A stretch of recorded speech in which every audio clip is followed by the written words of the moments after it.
வணக்கம் நண்பர்களே.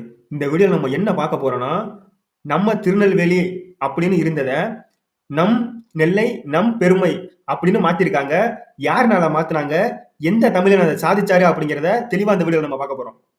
தமிழகத்துல நம்ம சென்னை, நம்ம திருச்சி, நம்ம திருநெல்வேலி, நம்ம கன்னியாகுமரி இப்படி தமிழகம் முழுவதும் அந்தந்த தலைநகரங்கள்ல அந்தந்த பெயர்கள பெரிய பலகையில பதிச்சு வந்துகிட்டு இருந்தாங்க. மக்கள் அங்க போய் செல்ஃபி எடுக்கிறது, இந்த மாரி வேலைகள செஞ்சுகிட்டு இருக்க ஒரு இடமா வந்து இன்னைக்கு தமிழக அரசால செய்யப்பட்டு வந்துகிட்டு இருந்துச்சு. இதுல பார்த்தீங்கன்னா, தமிழ் ஒரு பகுதி கூட இருக்காது. தெலுங்கு பிளஸ் இங்கிலீஷ் அந்த மாதிரி தான் வந்து பார்த்தீங்கன்னா, இன்னைக்கு தமிழக அரசால வைக்கப்பட்டு வந்துகிட்டு இருக்கு. இந்த போர்டுகள்லாம் பார்த்தீங்கன்னா, நம்மங்கிறது தமிழ் வார்த்தையே கிடையாது. அது ஒரு தெலுங்கு வார்த்தை. திருநெல்வேலி அப்படிங்கிறதும் பார்த்தீங்கன்னா, திருநெல்வேலிங்கிற பேர் மட்டும் தான் தமிழா இருக்கும். அது எழுதியிருக்கிறது பார்த்தீங்கன்னா, ஆங்கிலத்தில எழுதியிருப்பாங்க. எந்த வகையிலுமே தமிழுக்கு சம்பந்தமா இல்லாத ஒன்ற தமிழகத்தில தொடர்ச்சியா அனைத்து மாவட்டங்களையும் இந்த மாதிரி தமிழக அரசு வச்சுக்கிட்டு வந்துகிட்டு இருந்தாங்க. இந்த நேரத்துல தான் பாத்தீங்கன்னா, ஐயா வீணை அரசு பாத்தீங்கன்னா 9 முறை இதை எதிர்த்து திருநெல்வேலி மாவட்ட ஆட்சியர்ட்ட மனு கொடுத்திருக்கிறாரு. இதுக்காக போராடி 2 முறை ஜெயிலுக்கு போயிருக்காரு ஐயா வீணை அரசு அவர்கள்.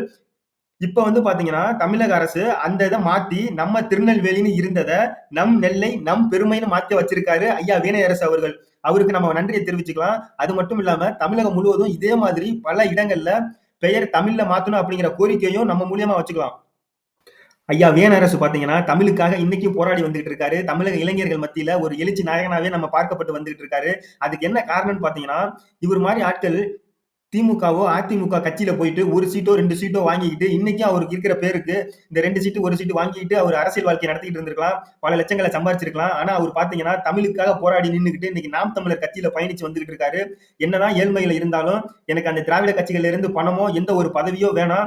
நான் சீமான் அவர்கள் கூட அவரோட தளபதியில நானும் ஒருத்தரா இருக்கேன்னு சொல்லிட்டு, இன்னைக்கு நாம் தமிழர் கட்சியில பயணிச்சு வந்துகிட்டு இருக்கிறது, இளைஞர்கள் மத்தியில ஒரு மிகப்பெரிய வரவேற்பை இவர் மாரி ஆட்கள்ட்ட பெற்று வந்துகிட்டு இருக்காருன்னு சொல்லலாம். வரக்கூடிய காலங்கள்ல தமிழகத்துல உள்ள அத்தனை மாவட்டங்கள்லயுமே தமிழ்லயே பேர மாத்தணும் அப்படிங்கிறதையும் நம்ம கோரிக்கையா வச்சுக்கலாம். வினயரசு ஐயா மாதிரியான ஆட்கள் இதற்கு மிகப்பெரிய அளவுல குரல் கொடுப்பாங்கன்னு நம்ம நம்புவோம்.